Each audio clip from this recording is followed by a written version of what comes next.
Bonjour, je m'appelle Moussa Koné. Je vais vous raconter mon histoire.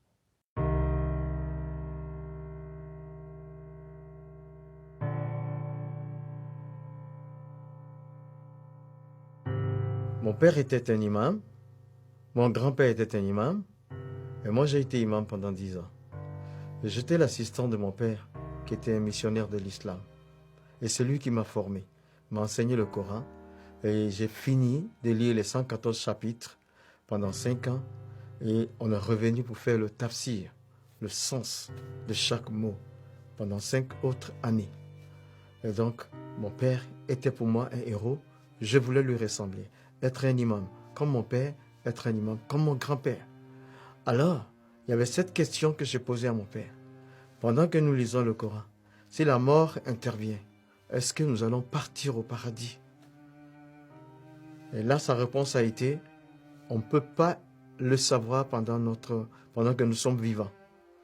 Parce qu'il y aura des balances qui seront érigées au jour du jugement et ça va peser les œuvres de chaque personne. Et donc, à cela, j'ai commencé moi-même mes propres recherches.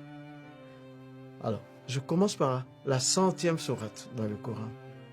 À partir du verset 3, il dit « Inna lisan li rabihe la kanudun, wa innahu ala zalika la shahidun, wa innahu li hubli khairi la shadidun. » C'est-à-dire, l'homme est ingrat envers son Seigneur et il est témoin de son ingratitude.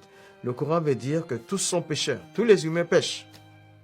Après la 101e sourate dit « Fa'amaman sakulati mawazinuhu fahuwa fi shati radiyati, wa amaman kafati mawazinuhu fa'umuhu khawiyati, wa ma adirika ma khiyaha nar khamiyat. » C'est-à-dire, si tes œuvres bonnes surpassent les péchés, tu vas au paradis, mais si c'est l'inverse, tu vas en enfer.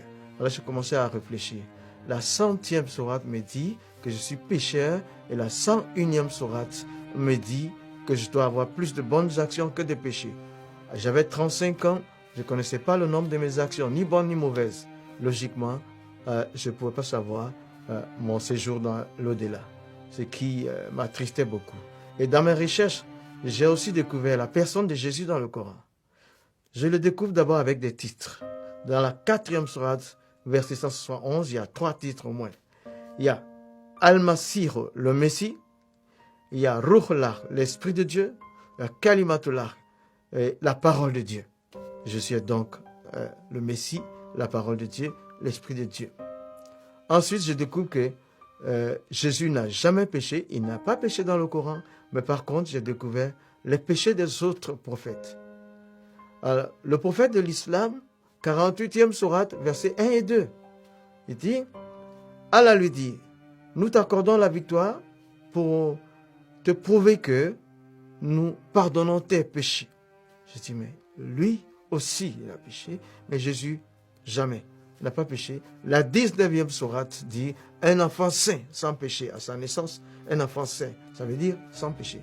Alors, je découvre après que Jésus a été crucifié, mais la sourate 4 d'abord, au verset 156 et 158, rejette la crucifixion de Jésus. Et ces versets disent que quelqu'un d'autre a été crucifié à sa place.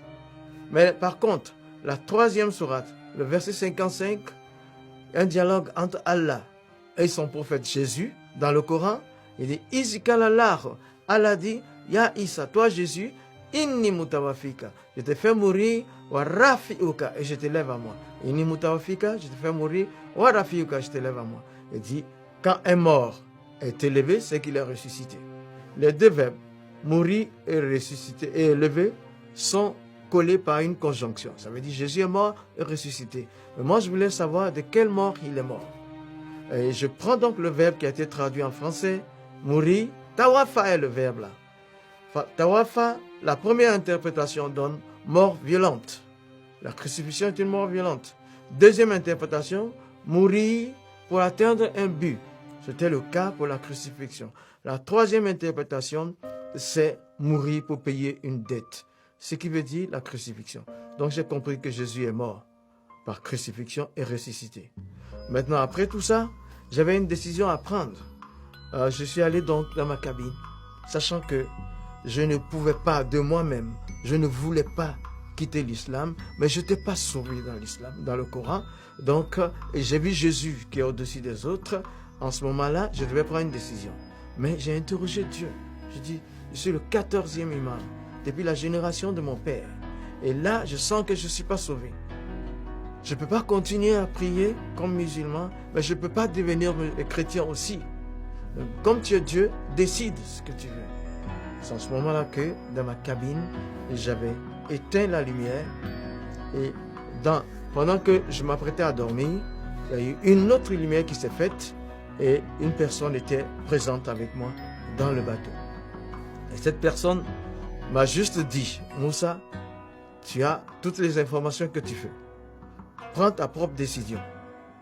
Et puis, il n'y avait plus de lumière, c'était les ténèbres. De nouveau, je l'ai cherché, je ne l'ai pas revu.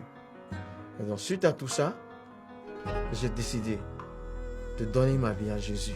Parce que dans l'islam, selon le Coran, je n'étais pas sauvé. Et Jésus a des titres au-dessus des autres. Il n'a jamais péché. J'ai donc donné ma vie à Jésus en 1987. Et toi qui m'écoutes, quel que soit le pays dans lequel tu te trouves, là, quel que soit ton nom, un seul chemin pour aller au ciel, c'est Jésus. Il dit, Anna, moi, Houa, je suis, Tariq, le chemin, Wal Haq, la vérité, Wal Hayat, la vie, Leza Ahad, pas un seul. Il a Ani, qui ne vienne à moi, il a Abi, ne peut arriver au Père. Donne ta vie à Jésus, tu seras sauvé. Il va laver tes péchés. Donne ta vie à Jésus, tu connaîtras le paradis.